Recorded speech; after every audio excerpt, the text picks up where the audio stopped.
ഉൽപ്പത്തി പുസ്തകം 20-ാം അധ്യായം 7-ാം വാക്യം.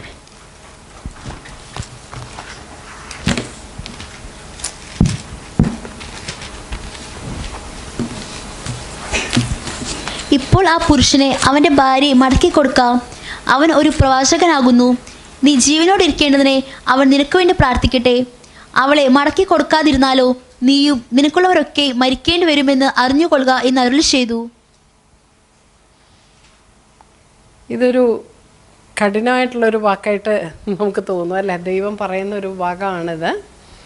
ദൈവം തന്നെ നേരിട്ട് അബിമേലെക്കിനോട് സംസാരിക്കുകയാണ്.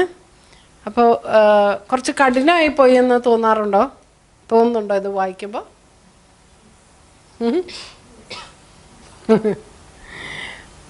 നമ്മൾ നോക്കുമ്പോൾ അബിമേലെക്ക് സഹോദരി എന്ന് വിചാരിച്ചിട്ടാണ് എടുത്തത്. അപ്പോൾ അതൊരു അബദ്ധത്തിൽ പറ്റിയതല്ലേ, അറിയാതെ ചെയ്തതല്ലേ. ശരിക്കും കുറ്റക്കാരനല്ല എന്ന് നമുക്ക് തോന്നിയാലും ദൈവത്തിൻ്റെ മുമ്പിൽ അത് ഒരു തെറ്റായതുകൊണ്ടാണ് കർത്താവ് ഇങ്ങനെ പറയുന്നത് അല്ലേ. അവനൊരു പ്രവാചകനാകുന്നു.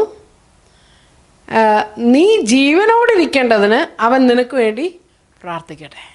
ഇനിയിപ്പോൾ അവൻ പ്രാർത്ഥിച്ചാലേ നീ ജീവനോടെ പോലും ഇരിക്കുകയുള്ളൂ. അവളെ മടക്കി കൊടുക്കാതിരുന്നാൽ എന്തു പറ്റും? നീയും നിനക്കുള്ളവരൊക്കെയും മരിക്കേണ്ടി വരും. കുറച്ച് ഒരു ആത്മീയ സത്യം കൂടെയാണ് അത് കാണിക്കുന്നത്. ഒരാളുടെ തെറ്റ് അയാളെ മാത്രമല്ല ബാധിക്കുക, അയാളുടെ ചുറ്റിനുമുള്ള ആളുകളെ എല്ലാം അത് ബാധിക്കും. അതുകൊണ്ട് തന്നെ നമ്മൾ വളരെ കെയർഫുള്ളായിട്ട് വേണം ജീവിക്കാനായിട്ട്. കാരണം നമ്മുടെ പാപങ്ങൾ നമ്മളെ മാത്രമല്ല ബാധിക്കുന്നത്, നമ്മുടെ ഭവനക്കാരെയും നമ്മുടെ കൂട്ടായ്മക്കാരെയും എല്ലാം ഇത് ബാധിക്കും. അതിന് ഒരു തെളിവുണ്ടോ? വേറെ തെളിവുണ്ടോ? ഈ ഒരു കാര്യത്തിന് വേറെ തെളിവുണ്ടോ?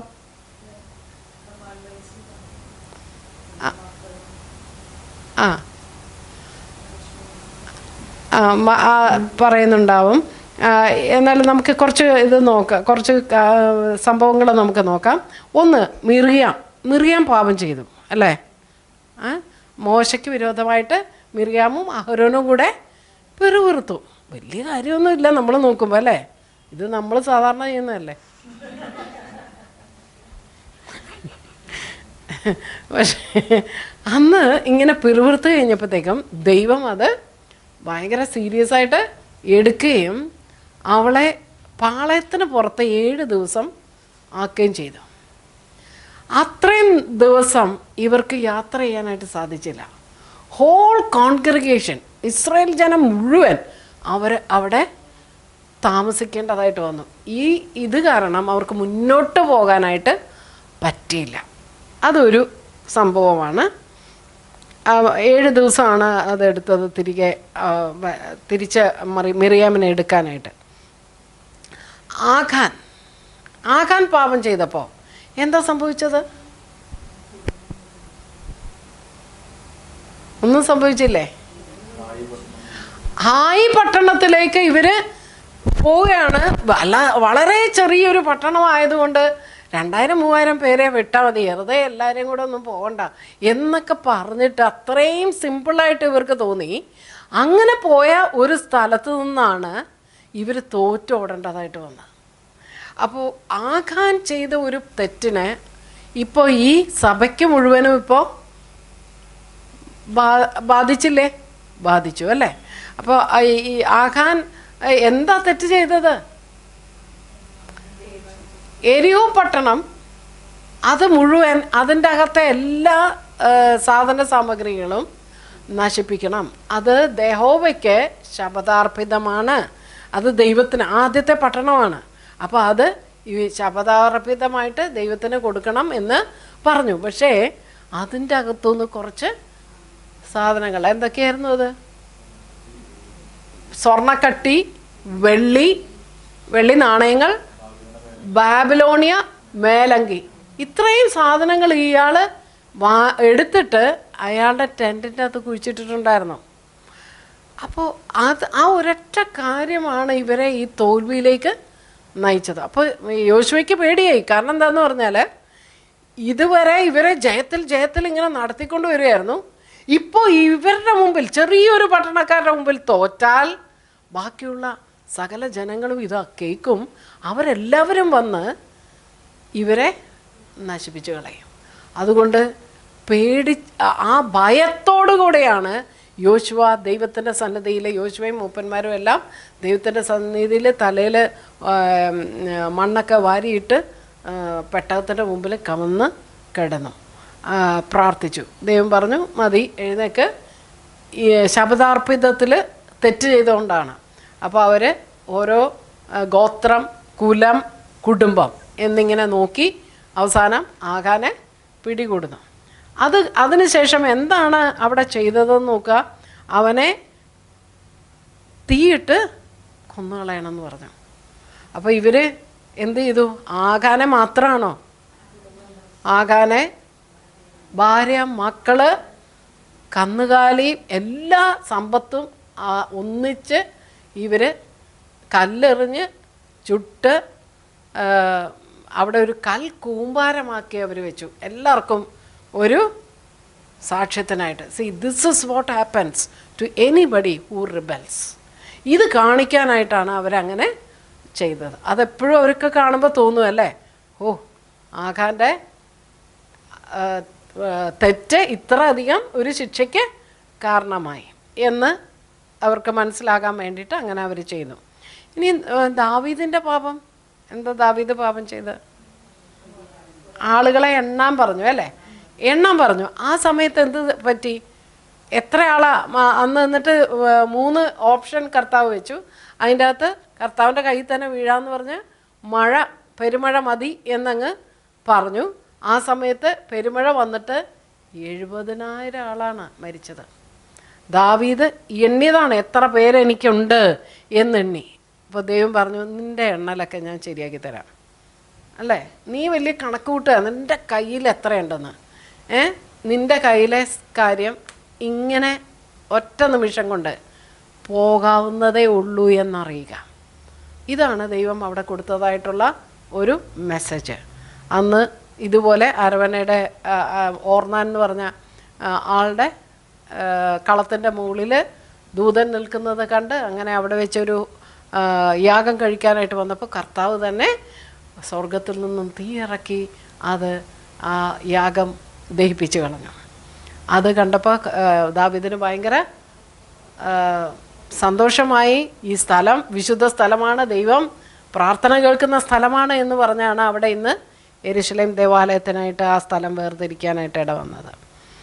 ഇനി പുതിയ നിയമത്തിലേക്ക് വന്നാലും 1 കൊരിന്ത്യർ 12:26 വാക്യം അവിടെ എന്താ പറയുന്നത്?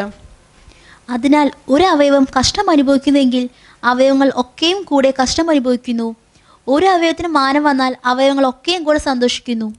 ഒരു അവയവത്തിന് കഷ്ടം വന്നാൽ എല്ലാ അവയവങ്ങളും കൂടെ കഷ്ടം അനുഭവിക്കുക. മാനം വന്നാലും അങ്ങനെ തന്നെയാണ്. ഒരു അവയവത്തിന് മാനം വന്നാൽ എല്ലാ അവയവങ്ങൾക്കും മാനമാണ്. ഇത് ദൈവസഭയെക്കുറിച്ച് പറയുന്നതല്ലേ. അപ്പോൾ സഭയിൽ ആർക്കെങ്കിലും ഒരാൾക്കൊരു കഷ്ടമുണ്ടായാൽ അതെല്ലാവരുടെയും കഷ്ടമാണ്. അതാണ് കർത്താവ് അവിടെ പഠിപ്പിക്കാനായിട്ട് നോക്കുന്നത്.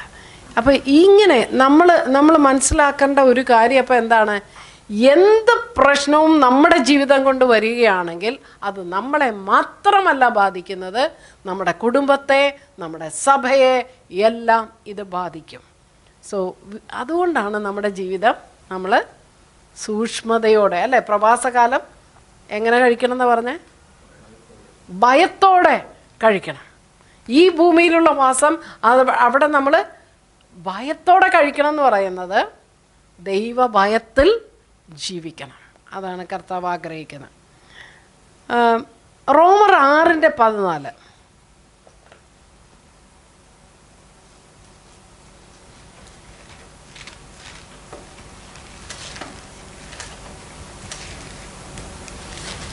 റോമർ 6:14 നിങ്ങൾ ന്യായപ്രമാണത്തിനല്ല കൃപയ്ക്ക് അത്ര അധീനരാകിയാൽ പാപം നിങ്ങളിൽ കർത്തൃത്വം നടത്തുകയില്ലല്ലോ. പാപം നമ്മളിൽ കർത്തൃത്വം നടത്താനേ പാടില്ല. ഹല്ലേലൂയ. നടത്താൻ സാധ്യതയില്ല. കാരണം എന്താ? നമ്മൾ കൃപയ്ക്ക് അധീനരാണ്.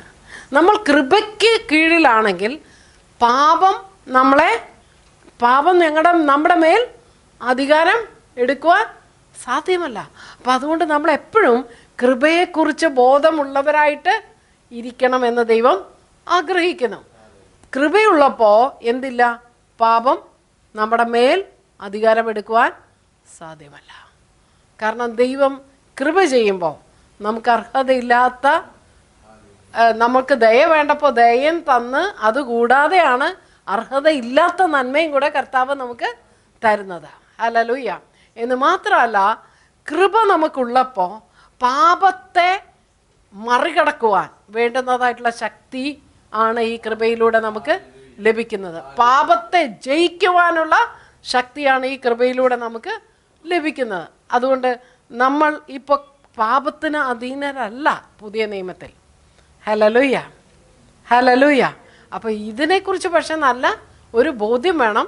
പാപം നമ്മളെ അടിമപ്പെടുത്തുവാൻ ഇടയില്ലാതെ പരിജ്ഞാനമുള്ളവരായിട്ട്, ദൈവം നമുക്ക് തന്നിട്ടുള്ളത് എന്താണെന്ന് മനസ്സിലാക്കി പരിജ്ഞാനമുള്ളവരായിട്ട് ഇരിപ്പാൻ ദൈവം നമ്മളെക്കുറിച്ച് ആഗ്രഹിക്കുന്നു. നമുക്കറിയാം, എല്ലാ പാപത്തിൻ്റെയും അടിസ്ഥാനം എല്ലാ മരണത്തിൻ്റെയും രോഗത്തിൻ്റെയും അടിസ്ഥാനം പാപം തന്നെയാണ്.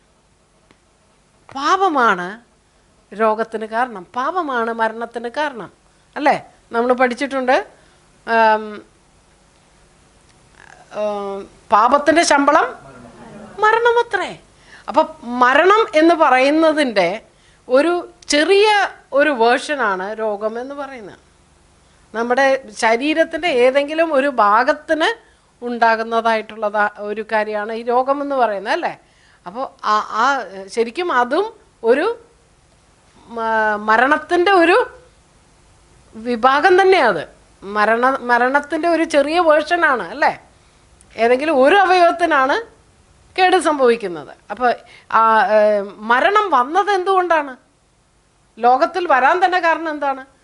ദൈവം മരിക്കാൻ വേണ്ടിയല്ല മനുഷ്യരെ ഉണ്ടാക്കിയത് തന്നെ. അത് മനുഷ്യൻ തന്നെ വരുത്തി കൂട്ടിയതാണ്. അല്ലേ? പാപത്തിൻ്റെ ഫലമായിട്ടാണ് മരണം വന്നത്. അതുകൊണ്ട് നമ്മളെപ്പോഴും ഓർക്കേണ്ടത്, ഇതിന് നമ്മുടെ മേൽ ഇനി കർത്തൃത്വം ഇല്ല, അവകാശം ഇല്ല. ഹല്ലേലൂയ. അപ്പോൾ നേരത്തെ ഉള്ള മരണം, അതായത് അകാല മരണം, അത് ദൈവത്തിൽ നിന്നുള്ളതല്ല, ഓർക്കണം. പിന്നെന്താ? ശരിക്കും ബ്ലെസ്സിങ് എന്ന് പറയുന്നത്, അനുഗ്രഹം എന്ന് പറയുന്നത് എന്താണ്? ദീർഘായുസ്. അല്ലേ? ദീർഘായുസാണ് ശരിക്കും അനുഗ്രഹം. ദൈവം അതാണ് നമുക്ക് വേണ്ടി വെച്ചിരിക്കുന്നത്. അപ്പോൾ പലപ്പോഴും നമ്മൾ കുറ്റം പറയുന്നത് ആരെയൊക്കെയാണ്? ഇങ്ങനെ മരണമൊക്കെ നേരത്തെ വന്നാൽ നമ്മൾ പറയും അതിന് കുറേ റീസൺ ഔട്ട് ചെയ്യും. അല്ലേ? അത് അങ്ങനെ ആയത് കാരണം, ഇങ്ങനെ ആയത് കാരണം, ഇങ്ങനെയൊക്കെ പറയും. പക്ഷേ ആക്ച്വലി ഇതിൻ്റെ എല്ലാം റൂട്ട് പാപം തന്നെയാണ്. പാപം എന്ന് പറയുമ്പോൾ അത് ആ വ്യക്തിയുടെ തന്നെ ആവണമെന്നില്ല. ഈ പറഞ്ഞ പോലെ വേറെ ഏതെങ്കിലും രീതിയിൽ പാപം ഇയാളെയും കൂടെ ബാധിച്ചിട്ടുണ്ട്.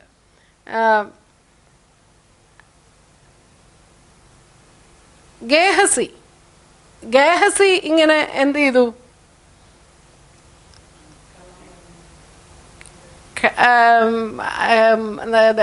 സമ്പത്തെല്ലാം മോഹിച്ചു. അല്ലേ? നായമാൻ കൊണ്ടുവന്നതായിട്ടുള്ള സമ്പത്ത് ഏലീശ വാങ്ങിക്കാതിരുന്നപ്പോൾ ഗേഹസിക്കത്, ഇത് ഇത്ര നഷ്ടമായല്ലോ, എന്തിനായാലും വെറുതെ തരാൻ നിന്നതല്ലേ, അതിങ്ങ് വാങ്ങിച്ചു വിടേ എന്ന് ഓർത്തിട്ട് അവൻ പോയി വാങ്ങിച്ചതാണ്. അല്ലേ? പക്ഷെ എന്ത് കിട്ടി? നായമാൻ്റെ മേലുണ്ടായിരുന്ന കുഷ്ഠം ഇപ്പം ഗേഹസിക്ക് കിട്ടി. അപ്പം so we have to be careful. അല്ലേ? എന്താണ് നമ്മുടെ എല്ലാ പ്രവൃത്തിക്കും ഒരു ആഫ്റ്റർ ഇഫക്റ്റ് ഉണ്ട്.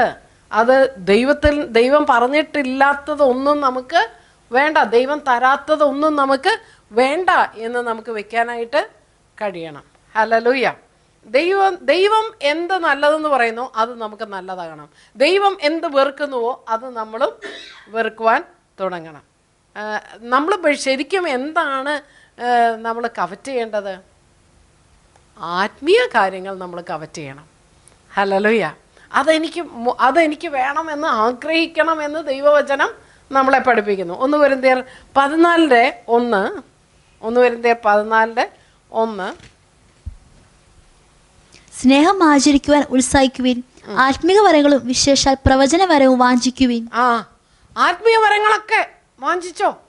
അത് നിങ്ങൾ എനിക്ക് വേണം എന്ന് നിങ്ങളങ്ങ് വാഞ്ചിക്കണം എന്ന് പറയുന്നുണ്ട്. അപ്പം ദൈവം വാഞ്ചിക്കണം എന്ന് പറയുന്നതെല്ലാം നമ്മൾ വാഞ്ചിക്കണം. ദൈവം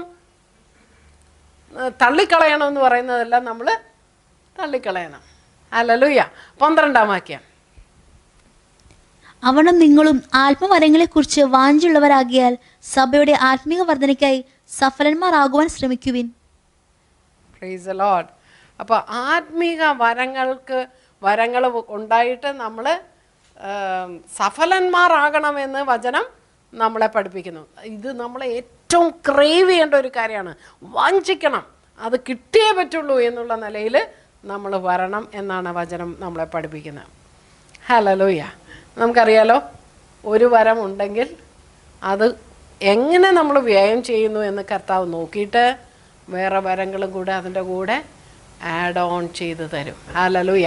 9 വരങ്ങളിലും പ്രവർത്തിപ്പാൻ ദൈവം നമുക്ക് അനുവാദം തന്നിട്ടുള്ളതാണ്. അതിൽ സന്തോഷിക്കാൻ തുടങ്ങണം അല്ലേ? കർത്താവ് പറഞ്ഞു, നിങ്ങളുടെ ഉള്ളിൽ നിന്ന് ജീവജലത്തിൻ്റെ നദികളാണ് ഒഴുകുന്നത് എന്ന് കർത്താവ് നമ്മളോട് പറഞ്ഞിട്ടുണ്ട് അല്ലേ? എവിടെയത്? യോഹന്നാൻ 7:38.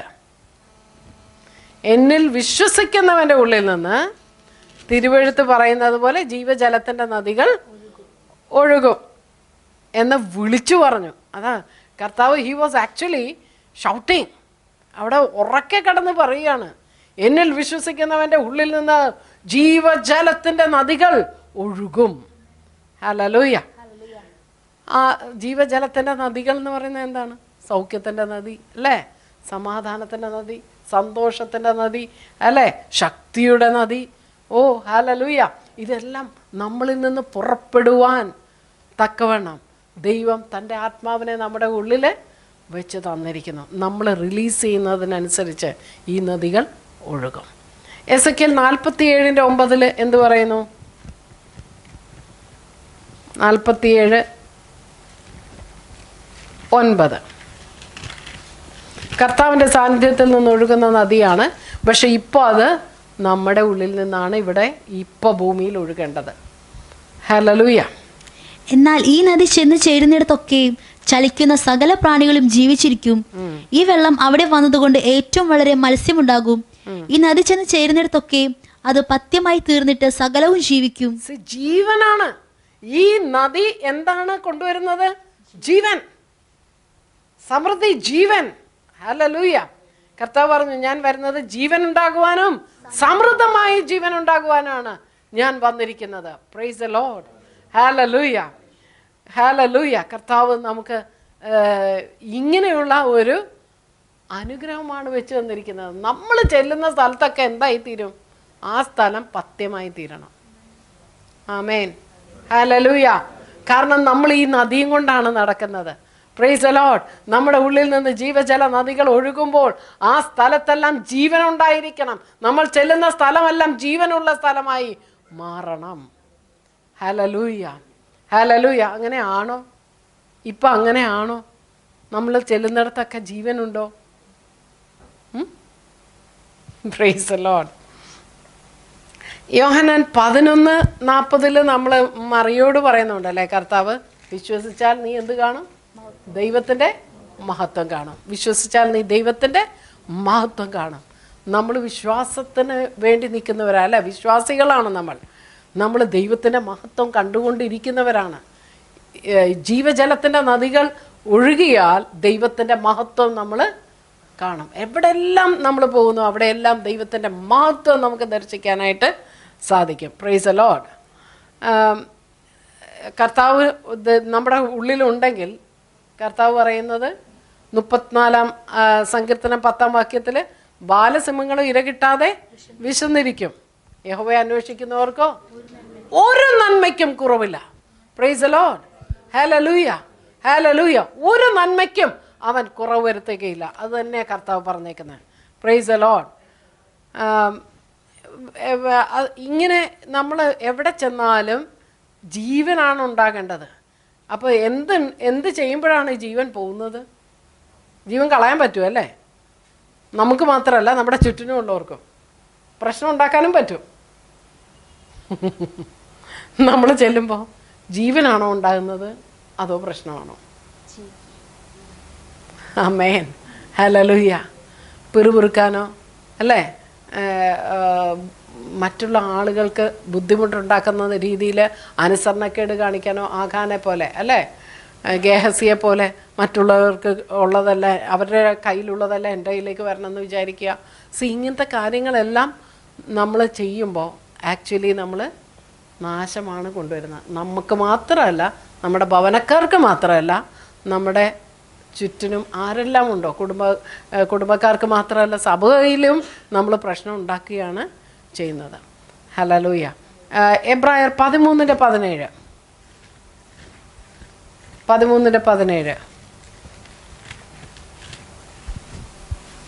നിങ്ങളെ നടത്തുന്നവരെ അനുസരിച്ച് കീഴടങ്ങിയിരിക്കുവിൻ. അവർ കണക്ക് ബോധിപ്പിക്കേണ്ടുന്നവരാകിയാൽ നിങ്ങളുടെ ആത്മാക്കൾക്ക് വേണ്ടി ജാഗരിച്ചിരിക്കുന്നു. ഇത് അവർ ഞെരങ്ങിക്കൊണ്ടല്ല, സന്തോഷം ചെയ്യുവാൻ ഇടവരുത്തുവിൻ. അല്ലാതിരുന്നാൽ നിങ്ങൾക്ക് നന്നല്ല. നടത്തുന്നവരെ നിങ്ങൾക്ക് ബുദ്ധിമുട്ടിക്കാം എന്നാണ് അവിടെ എഴുതിയിരിക്കുന്നത് അല്ലേ. നിങ്ങളെ നടത്തുന്നവരെ വരെ നിങ്ങൾക്ക് ബുദ്ധിമുട്ടിക്കാം. നിങ്ങളെ നടത്തുമ്പോൾ അവർ നിങ്ങൾക്ക് വേണ്ടി ജാഗരിക്കുന്നത് കൊണ്ട്, ദൈവസന്നിധിയിൽ നിൽക്കുകയും നിങ്ങൾക്ക് വേണ്ടി ഇടിവ് നിൽക്കുകയും ഒക്കെ ചെയ്യുന്നത് കൊണ്ട് നിങ്ങൾ അവരെ പ്രയാസപ്പെടുത്തരുത്. അവർ ചെയ്യുന്നത് സന്തോഷത്തോടു കൂടെ ചെയ്യട്ടെ, ഞരങ്ങിക്കൊണ്ടരുത്. പക്ഷേ അതേസമയം കർത്താവ് പറഞ്ഞിട്ടുണ്ട് അല്ലേ, മൂപ്പൻ എങ്ങനെ ആയിരിക്കണം എന്നൊക്കെ പറഞ്ഞിട്ടുണ്ട്. പൂർണ്ണ സഹിഷ്ണുതയുള്ളവനാണ് എന്ന് പറഞ്ഞാൽ എന്താ അർത്ഥം? അല്ലാത്തവരൊക്കെ ഉണ്ടാവും. അപ്പോൾ അവർക്ക് നേരെ ദൂഷണവിധി പറയാനുള്ളവരല്ല, അവർക്ക് വേണ്ടി ഇടിവ് നിൽക്കാനുള്ളവരാണ്. അവരോട് ചിലപ്പോൾ ക്ഷമിച്ചിട്ട് വേണം നമ്മൾ നിൽക്കാൻ. അപ്പോൾ പൂർണ്ണമായിട്ടും അവരോട് ക്ഷമിക്കാനുള്ള കഴിവ് ഉള്ളവരായിരിക്കണം. അതും കർത്താവ് പറയുന്നുണ്ട്. അപ്പോൾ കർത്താവ് എന്തെല്ലാം കാര്യങ്ങളാണ് പറഞ്ഞു വെച്ചേക്കുന്നതെന്ന് നോക്കി. നമ്മുടെ ജീവിതത്തിൽ, ഒരു കുടുംബജീവിതത്തിൽ, പേഴ്സണൽ ലൈഫിൽ, കുടുംബജീവിതത്തിൽ, സഭാജീവിതത്തിൽ, സമൂഹത്തിൽ ഒക്കെ നമ്മൾ എങ്ങനെ ആയിരിക്കണം എന്നുള്ളത് കർത്താവ് ക്ലിയറായിട്ടെല്ലാം പറഞ്ഞിട്ടുണ്ട്. അങ്ങനെയൊക്കെ ആയാൽ മതി. നമ്മൾ പഠിക്കുക, അതിന് കഴിവില്ല, അത് സാധിക്കുന്നില്ല എന്ന് തോന്നിയാൽ എന്തു ചെയ്യണം? കർത്താവേ, എനിക്ക് കൃപ വേണം. നീ പറഞ്ഞിട്ടുള്ള കാര്യങ്ങളെല്ലാം അനുസരിച്ചും കൊണ്ട് ജീവിക്കാൻ എനിക്ക് കൃപ തന്നാട്ടെ കർത്താവേ. ഹല്ലേലൂയ. കർത്താവ് നമ്മൾ ചോദിക്കുമ്പോൾ നമുക്ക് കൃപ നൽകുന്നവനാണ്. Praise the Lord. ഹല്ലേലൂയ. അബിമേലെക്ക് അറിഞ്ഞില്ല ഇവൻ ചെയ്യുന്നത് ഇങ്ങനെയാണ്, പക്ഷേ അറിഞ്ഞില്ല എന്നുള്ളത് കൊണ്ട് അത് തെറ്റാകാതിരിക്കില്ല. നമ്മളൊരു രാജ്യത്തിൻ്റെ നിയമത്തിൽ കീഴിൽ വരുമ്പോൾ, ഒരു രാജ്യത്തിൽ ഒരു നിയമം ഉണ്ടെങ്കിൽ അത് നമ്മൾ അറിയില്ല എന്നും പറഞ്ഞ് തെറ്റിച്ചിട്ട് ശിക്ഷ കിട്ടില്ല എന്ന് വിചാരിക്കരുത്. ശരിയല്ലേ? ഒരാൾ പുറത്തുനിന്ന് വരികയാണ്, അയാൾ വന്നിട്ട് ഇവിടെ ലെഫ്റ്റ് ഹാൻഡ് ഡ്രൈവാന്ന് എനിക്ക് അറിയില്ലായിരുന്നു എന്നും പറഞ്ഞ് റൈറ്റ് ഹാൻഡ് ഡ്രൈവ് നടത്തിയാൽ എങ്ങനെ ഇരിക്കും? He should be knowing. ഒരു രാജ്യത്തിലായിരിക്കുമ്പോൾ ആ രാജ്യത്തിൻ്റെ നിയമങ്ങൾ അറിയണമായിരുന്നു. ഇതിൻ്റെ അകത്ത് ഏറ്റവും അതിശയകരമായിട്ടുള്ളൊരു കാര്യം എനിക്കുള്ളത് ഏതാന്ന് പറഞ്ഞാൽ, അബിമേലെക്ക് എപ്പോഴാണ് സാറയെ പിടിച്ചുകൊണ്ട് പോയതെന്നുള്ളതാണ്. എപ്പോഴാണ് അബിമേലെക്ക് സാറയെ പിടിച്ചുകൊണ്ട് പോയത്? ചെറുപ്പത്തിലേ അല്ല അവളെ കൊണ്ടുപോയത്. After she received the promise from God. അടുത്ത വർഷം നിനക്കൊരു കുഞ്ഞുണ്ടാകും എന്ന് പറഞ്ഞതിന് ശേഷമാണ്. ഇപ്പോൾ വയസ്സ് എത്രയുണ്ട്? എത്ര വയസ്സിലാണ്?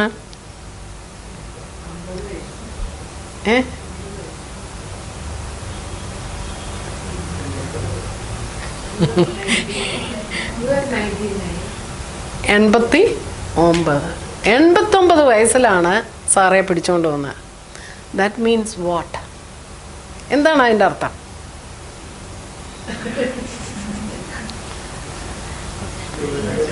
കർത്താവ് വാഗ്ദത്തം ചെയ്തപ്പോൾ അല്ലേ, സാറ ആയപ്പോൾ, സാറ എന്ന് പറഞ്ഞു തുടങ്ങിയപ്പോൾ, ഹല്ലേലൂയ, തന്നെത്താൻ അവർ വിളിക്കാൻ തുടങ്ങിയപ്പോൾ യുവത്വം രണ്ടാമത് അവൾക്ക് തിരിച്ചു കിട്ടി.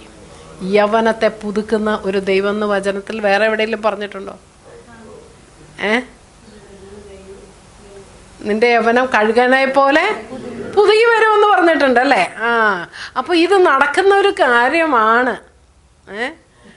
Price the Lord. ദൈവം ഒരു പ്രോമിസ് പറഞ്ഞാൽ അവൻ അത് നിവർത്തിപ്പാൻ ശക്തനാണ്.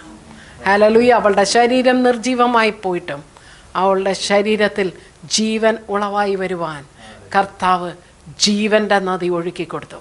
Price the Lord. ഹല്ലേലൂയ. നമ്മൾ ജലനദികൾ നമ്മളിൽ നിന്ന് ഒഴുകുവാൻ കർത്താവ് നമ്മളെ വിളിച്ചിരിക്കുന്നു. Praise the Lord. ഹല്ലേലൂയ. ഹല്ലേലൂയ. ജീവനും സമൃദ്ധമായ ജീവനും നമ്മൾ അനുഭവിക്കേണ്ടതിന് വേണ്ടിയിട്ടാണ് കർത്താവ് കാൽവറി ക്രൂശിൽ മരണം ഏറ്റെടുത്തത്. അവൻ നമുക്ക് ജീവനും സമൃദ്ധമായ ജീവനും വാഗ്ദത്തം ചെയ്തിരിക്കുക. നമ്മളിൽ നിന്ന് ജലനദികൾ ഒഴുകുമാറാകട്ടെ. നമ്മൾ ചെല്ലുന്ന സ്ഥലമൊക്കെയും നമ്മുടെ കുടുംബം അത് അനുഗ്രഹിക്കപ്പെട്ടിരിക്കട്ടെ.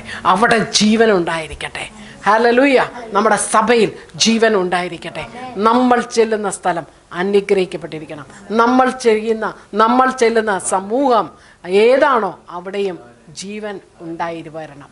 Price the Lord. ഇത് നമ്മുടെ പ്രാർത്ഥനയാക്കുവാൻ കർത്താവ് ആഗ്രഹിക്കുന്നു.